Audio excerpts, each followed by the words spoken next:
I've been looking forward to making this video because this is the comparison between the old Ron Santiago de Cuba 11-year-old and the new Santiago de Cuba 11-year-old. And I've obviously tasted both. I've never tasted them side by side. I've never done it because I wanted to do it on a video. So that's what's in store for today. Santiago de Cuba, obviously Cuban rum. It's no secret that I do love my Cuban rum. They won't be on camera, but Passion Brown Ron Cube.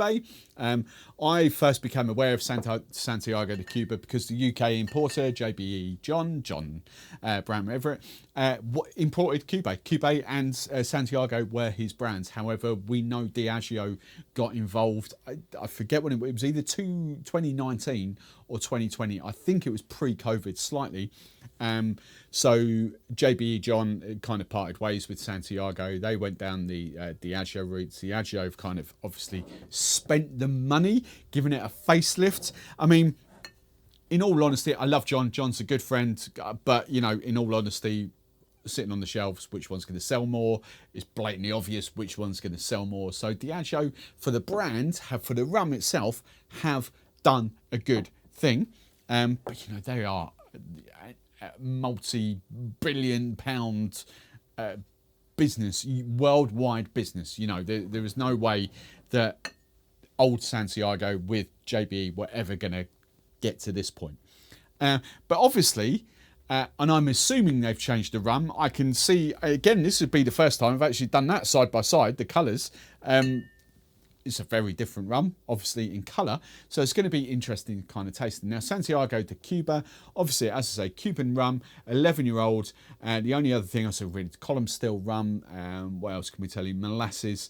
It's 40% ABV, purely because of Cuban law. Yes, there are a few Cuban rums that do sort of stretch that a little bit by special permission, I think it's called. Some at 42, I've seen a 45% Cuban rum. But typically they are 40%. 11-year-old, £40 a bottle. £40 a bottle in the UK from Master of Malt. So, where do we go on the old kind of tasting list? I'm not sure I've got a blank. I have got a blank white piece of paper.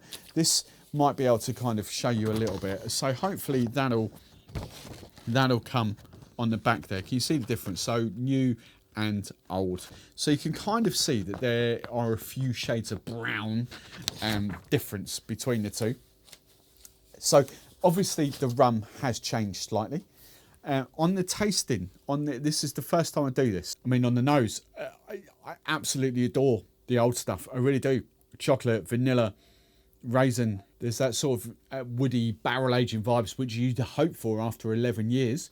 I kind of do get the sweetness, but it's that thing, and I'm not convinced I would ever pull this off in a blind tasting.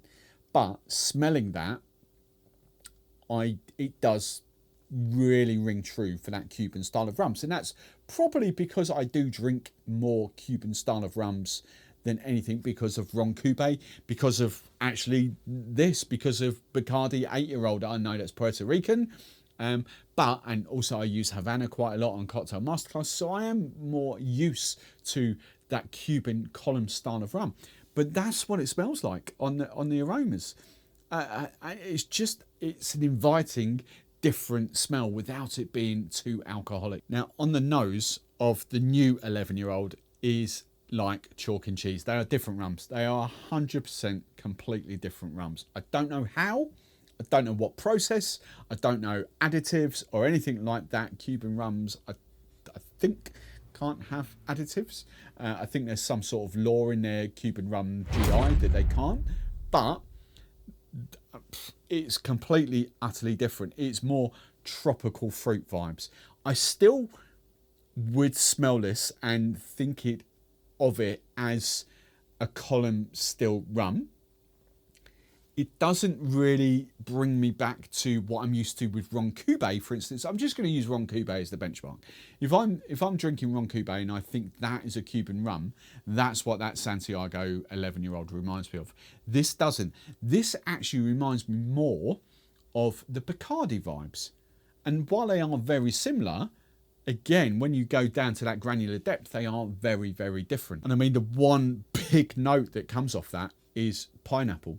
And this is such a kind of playing with your head, because you expect pineapple more to come off your Barbados, more your Jamaican, more those styles of rum. But I get pineapple, it is almost, and I mean this in the nicest possible way, because I flipping love this rum, but it's almost a nod to a pineapple flavoured rum on the aroma, because that is purely what I smell. There's Roma, there's a barrel, there's pineapple, there's barrel aging, there's like, again, I get that amaretto vibe off it. I really do kind of get that amaretto. But the interesting thing, smelling it a bit longer, and I'm going to put this down to coconut, but what it actually smells like, it smells like a pina colada. I kind of smell pina colada on it, and I'm assuming that's because there's a healthy dose of coconut kind of vibes coming off there as well. But it is nowhere near as complex as the old 11-year-old. Nowhere near. Completely and utterly different vibes. Now look, the old 11, tasting. This is what's changed for me, because the old 11 is almost the session run for me. Almost. It's definitely an enjoyable. I flipping love it. Absolutely adore the old 11. It has got the nod to, for all intents and purposes, it has got the nod to being a molasses rum, which it is. Sorry, I didn't mean that. It's almost got that kind of heavier Guyanan English style of rum vibe to it. There's the dried fruits, the vanilla, the barrel aging, the bit of oak, the bit of caramel. You know, it is such a well balanced rum, and I would swear blind that that's 46% ABV. It's got more healthier alcohol kick to it compared to the new 11-year-old, which I'm just going to use this term. Diageo have basically made it more user friendly. I mean, it's such a phenomenal rum to drink neat. There's plenty of pineapple. There's plenty of coconut. You can tell my eyes are lighting up. I love it. Sweeter. There's a different blend going on here somehow. And I'm not saying one is better than the other. I would genuinely love both in my collection, genuinely, because they are completely different rums. Sweetness scale. Let's bring this down on sweetness scale. Sweetness scale, I'm going to put that at a 3 out of 10. And bearing in mind, I'll keep reiterating that, 3 out of 10. This is on a rum scale. So if you are, for you spiced rum fans that might be watching this, on that sort of scale, your Bamboos, your Krakens are going to be like a 15, 16, 17, okay? Out of 20. Whereas this is a 3 out of 10. And to put that into perspective, I'm putting Diplomatico at roughly like a 9 out of 10 on a rum scale, and maybe your Plantation XO at maybe about a 7 out of 10. Now, you all know that Plantation is not overly sweet. Yes, it's got a bit of sugar added to it, but when you compare Plantation XO to, just say Bumbo, and I'm thinking bakes, and I've got you on the brain at the moment, but I'm thinking bakes. Your Bumbo at that sort of level is infinitely sweeter than what that is. But that is infinitely sweeter than what that is. Perhaps I should do a spiced rum. Perhaps I should do it out of 20, because knowing full well that the spiced rums are going to be in the teens, the 14s, 15s, 16s, 17s, whereas the rums, perhaps that's the better way going forward to look at this. Now, at £40, is this a restock? Yes, 100%. This is a rum that it's a session rum. It's a rum that I would crack out with friends. It's a rum that I would probably mix in cocktails. To be fair, I have obviously got cheaper rums that I would quite happily put in cocktails as well. But I think this goes a long, long way to converting. This is almost for me now at Bacardi 8 territory, whereas Bacardi 8 I use as the rum, if I ever do rum masterclasses, I use as the rum to convert from spiced to proper.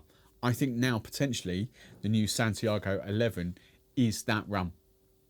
I think it's got sweetness to it that kind of converts without being too dry. Whereas this, I think, is too dry. It is too much effort for a spiced rum fan. But, you know, I just want both. And I'm going to be gutted when that goes. I'm going to be absolutely devastated when that goes, because I don't think I'll be able to get any more.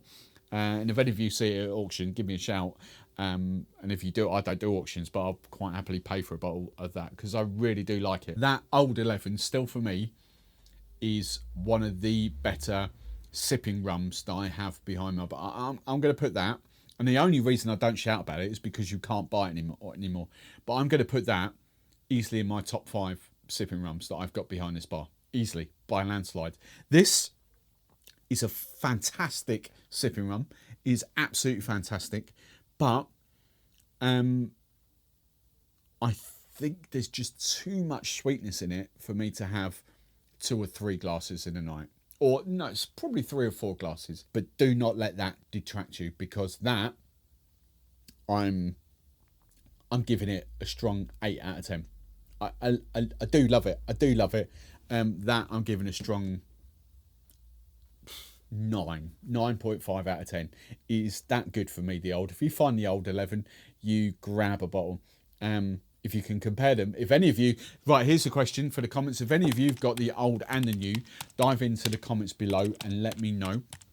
And as always, if you've got the 11, your tasting notes, dive into the comments below. Help the community out. So many people watch these videos in like 6 months' time, in 12 months' time. So help the community out. That's what I want to build. I want to build a community where people coming into rum can kind of look at a video, look at your tasting notes as well as mine, and think, oh, I want to try that, or that's not for me. I don't want to sit here and review rums and tell you they're terrible or anything like that.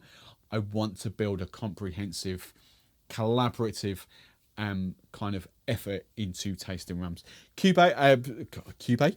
Santiago de Cuba, absolutely adore. I wish I could get the Old 11 still, but the new 11 is really, really good.